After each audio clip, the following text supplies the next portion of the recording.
அஸ்ஸலாமு அலைக்கும். Hi friends. இன்றைக்கான வீடியோவில் நம்ம மீன் குழம்பும் வறுத்த மீன் எப்படி செய்யலான்னு பார்க்கலாம். வாங்க வீடியோக்குள்ளே போகலாம். இன்றைக்கி நான் சங்கரா மீனும் ராம்பாறை மீன் தான் வாங்கினேன். இன்றைக்கி நான் மீனை நல்லா கழுவி சுத்தம் பண்ணி குழம்புக்கு தனியாகவும் வறுக்கிறது தனியாகவும் எடுத்து நம்ம வச்சுக்கலாம். இன்றைக்கி நான் குழம்புக்காக ராம்பாறை மீன் தான் வாங்கினேன். அதை தனியாக எடுத்து வச்சுக்கலாம். இப்போது பொடி மீன் போட்டோன்னா நல்லாயிருக்கும் குழம்புக்கு. நான் எப்போவுமே குழம்புக்காகன்னு சொல்லி பொடி மீன் தான் வாங்குவேன் அதிகமாக. ஸோ அதனால் இன்றைக்கி ராம்பாறை மீன் தான் வாங்கினேன். இன்றைக்கி நான் அதை எடுத்து தனியாக வச்சுக்கலாம்.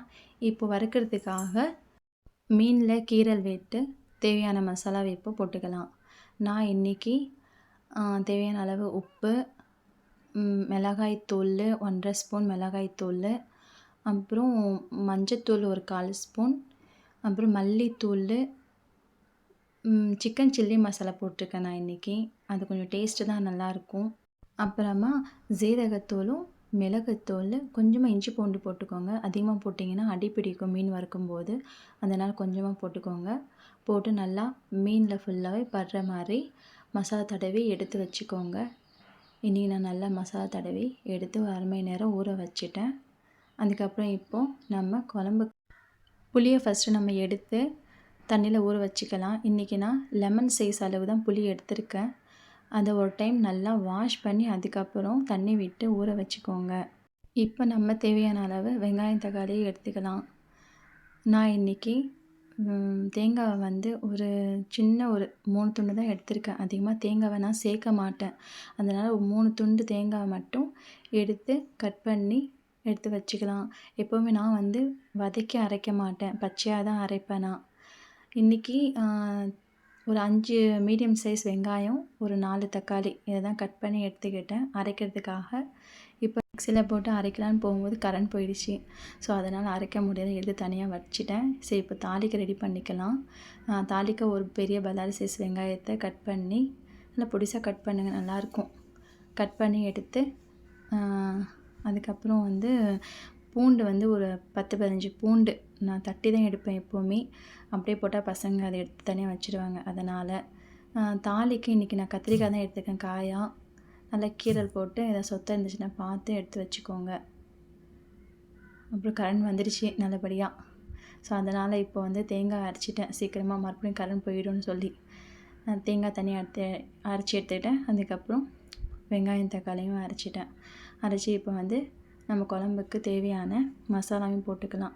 அரைச்சி வச்ச தேங்காய், வெங்காயம் தக்காளி அரைச்சி, அதுக்கப்புறம் ஊற வச்ச புளி, 2 பச்சை மிளகாய், மல்லித்தூள் ஒரு 4 ஸ்பூன்னு, வீட்டில் அரைச்ச மல்லித்தூள் தான், குழம்பு தூள் இல்லை இது, வெறும் மல்லித்தூள் 2 ஸ்பூன்னு, மிளகாய்த்தூள் ஒரு 1/4 ஸ்பூன், மஞ்சத்தூள், தேவையான அளவு உப்பு போட்டு நல்லா கலந்து எடுத்து வச்சுக்கிட்டேன்.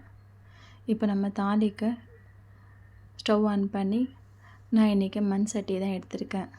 தேவையான அளவு எண்ணெய், கடுகு, ஜீரகம், வெந்தயம் போட்டு பொரிஞ்ச உடனே தேவையான அளவு கருவேப்பிலை போட்டு, அதுக்கப்புறம் நம்ம இடித்து வச்ச பூண்டு அதையும் சேர்த்துக்கோங்க. சேர்த்துட்டு அதுக்கப்புறம் கட் பண்ணி வச்ச வெங்காயம் அதையும் போட்டு நல்லா பொன்னிறமாக வதக்கி விட்டுக்கோங்க. வெங்காயம் நல்லா வதங்கினதுக்கப்புறமா நம்ம கட் பண்ணி வச்ச கத்திரிக்காயும் சேர்த்து நல்லா வதக்கி விட்டுக்கோங்க. நல்லா ஒரு பாதி அளவு நல்லா கத்திரிக்காய் நல்லா வந்ததும் நம்ம அரைச்சி வச்ச மசாலாவை தாளிப்பில் சேர்த்துக்கலாம். சேர்த்து நல்லா கலந்து விட்டு உப்பு காரம் எல்லாம் கரெக்டாக இருக்கான்னு பார்த்துக்கிட்டு அதுக்கப்புறம் மூடி போட்டு மூடிடுங்க. மூடி நல்லா கொதிக்க விட்டு ஒரு 10 நிமிஷம் கொதிச்சாலே போதும். அதுக்கப்புறம் நம்ம எடுத்து வச்ச பாறை மீனை போட்டு மல்லி இலையும் தூவி மூடி போட்டு மூடிடுங்க. ஒரு 10 நிமிஷம் கொதி வந்தாலே போதும், ஆஃப் பண்ணிவிடுங்க அடுப்பை. இந்த பக்கம் நான் மீன் பொரிக்கும் ரெடி பண்ணிட்டு மறுபடியும் கரண்ட் போயிடுச்சு. சரி, ஓகே, மீன் பொரிச்சிடலான்னு சொல்லி மீனையும் நான் வறுக்க ஆரம்பிச்சிட்டேன். நம்மளுடைய மீனும் ரெடி ஆயிடுச்சு. நம்மளுடைய மீன் அப்புறம் மீன் குழம்பு, டேஸ்டியான மீன் குழம்பு ரெடி ஆயிடுச்சு. வீடியோ பிடிச்சிருந்தா லைக் பண்ணுங்கள், ஷேர் பண்ணுங்கள், கமெண்ட் பண்ணுங்கள். தேங்க்யூ.